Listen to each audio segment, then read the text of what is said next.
अस्सलाम वालेकुम। पाक फ़ोन्स पे वेलकम। दोस्तों आज ये J7 मैक्स है मेरे पास, G615 मॉडल सैमसंग का। इसमें एक मसला आ रहा है कि ये जो है ना बार बार स्टक हो रहा है ब्लैक स्क्रीन पे, इसी हालत में स्टक हो रहा है। और इस पर कॉल तो आ रही है, अगर इसको ऐसे ही सिस्टम से कनेक्ट करें, कंप्यूटर से कनेक्ट करें तो ये डिवाइस मैनेजर में सैमसंग की पोर्ट शो करवाता है, लेकिन ये जो है ना कोई साउंड आता है जब कॉल आती है और ना ही कोई इस पे लाइट आती है। तो ये फ़ोन मेरे पास तकरीबन तीसरी बार आ चुका है। सॉफ्टवेयर अपग्रेड करके मैंने इसका चेक कर लिया हुआ है, लेकिन ये नहीं हुआ।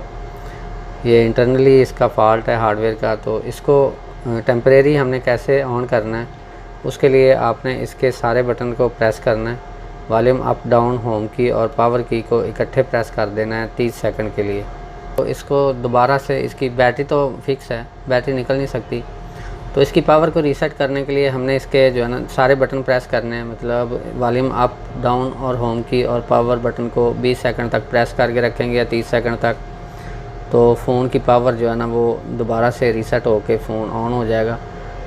तो अगर आपको ये मसला आ रहा है इसी मॉडल में, तो आप जो है ना 20 से 30 सेकंड तक इसके सारे बटन प्रेस करके रखेंगे। या किसी भी सैमसंग फिक्स बैटरी वाले फ़ोन में ये मसला आ रहा है तो आप 20 से 30 सेकंड तक इसके सारे बटन को प्रेस करके रखें, सारी कीज़ को, तो इसकी इंटरनल पावर रीसेट हो जाएगी और फ़ोन दोबारा से ऑन हो जाएगा अगर फ़ोन इंटरनली ठीक है।